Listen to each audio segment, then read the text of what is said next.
Alright, this is part two from our visual argument for Professor Justice. And I think we left off in the 60s, going into the early 70s.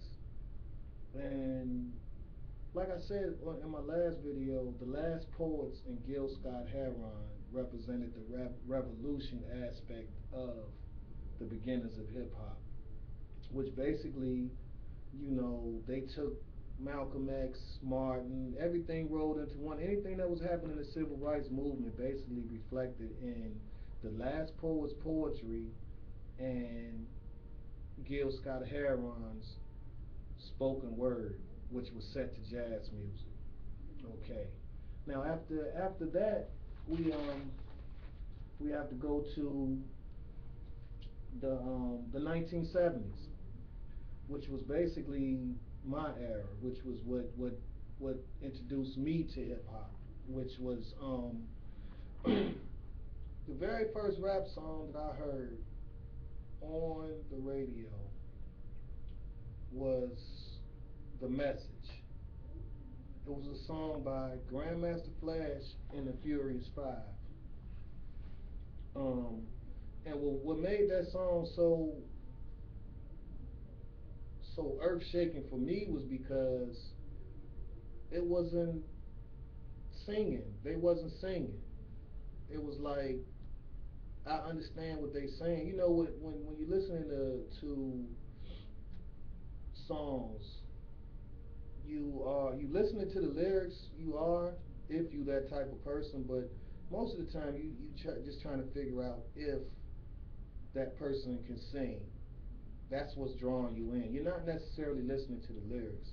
But when I heard, when I heard um, the message, it was like a light bulb went in my head. I was like, oh man, even though I was young, I still remember that. I remember, and it was a revolutionary in its own way.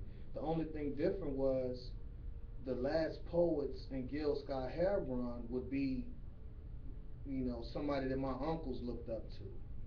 And to a certain extent, Grandmaster Flash also because they all in basically the same age group. But the last poets was basically, and Gil Scott Hebron was basically, if it wasn't jazz, basically, you know what I'm saying, something different as far as that was the gangster rap of their time.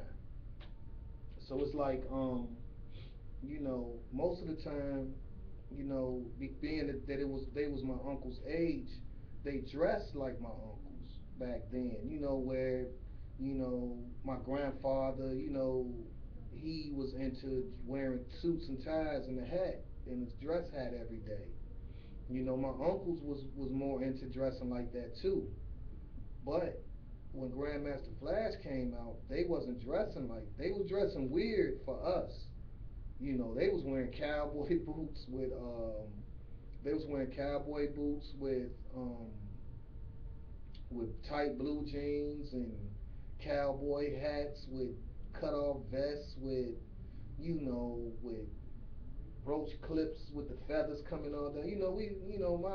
My age group didn't really like stuff like that. You know what I'm saying? We wasn't really dressing like that, but we didn't see it as it being a problem because it was something that the older people did. So it wasn't like we was laughing at it or anything, but it just wasn't something that we did.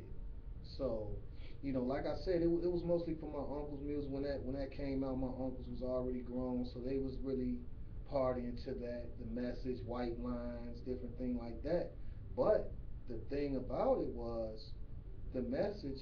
They are on that family tree of you know the last poets in Gil Scott Heron because they directly behind them where they not just rapping to be rapping. They are saying things like, simple things like, don't push me cause I'm close to the edge. I'm trying not to lose my head. It's like a jungle sometimes. It makes me wonder how I keep from going under. Basically, he's saying the same exact things that the '60s poets was saying.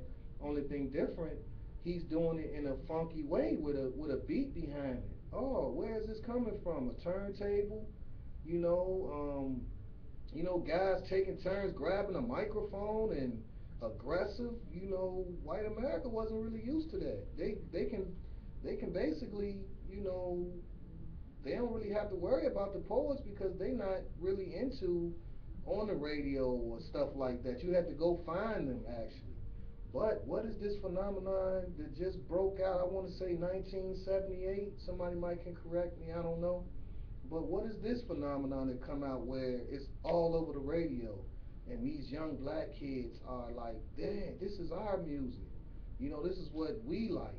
You know what I'm saying? But the thing of it is, being that they are still, this is still the '70s, so it's still disco, so they still kind of weird to us. They still dressing weird. They still doing different things like that to us. So we we liked it because it was different and only black people was actually listening to it at that time. So anything that only black people listen to, we call it ours. That's just how it go. Um, so yeah, if they was saying something, they was partying. It might have looked like they was partying because all of them looked like they was on something. It looked like they was partying, but at the same time, the name of that song was The Message, and they had a message in it.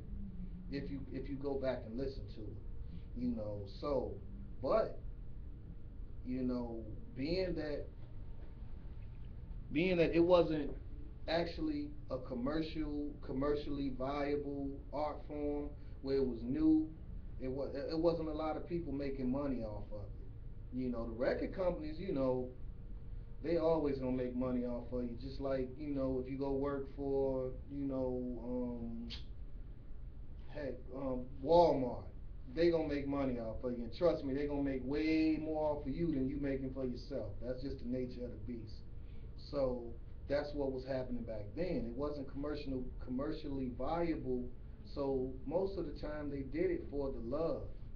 You know, it started in New York. Yes, it did. That's the mecca of hip hop. So they started from throwing parks in the party. But it wasn't about lyricals or anything like that. It was just about partying and having a good time. This is what I seen. In where I'm from Gary, Indiana. So basically, this is what I seen also. Maybe not to that big extent, but we used to still have our fun with it. We might not, we had the Jacksons and all of that, but my age group, I can't honestly say that my age group was 100% into the Jacksons unless you was a female. That's just the nature of the beast. We wasn't really checking for Michael Jackson them like that. They made good music. We was proud because they was from our city, but we wanted something that was ours, 100% ours, with no worrying about anybody saying otherwise. So it worked out like that in the beginning because it was mostly done for fun. It was mostly done to pick up girls. Actually, anything we do is done to pick up girls. That's just how it go.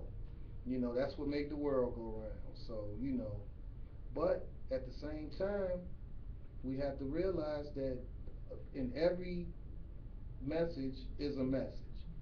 So on part three, I'm gonna let you know about the next phase, which is the '80s. We're gonna get into the next phase, and I'll explain to you what's going on with that. Being that I only have these small clips, this is how we have to do it. So bear with me, Professor Justice.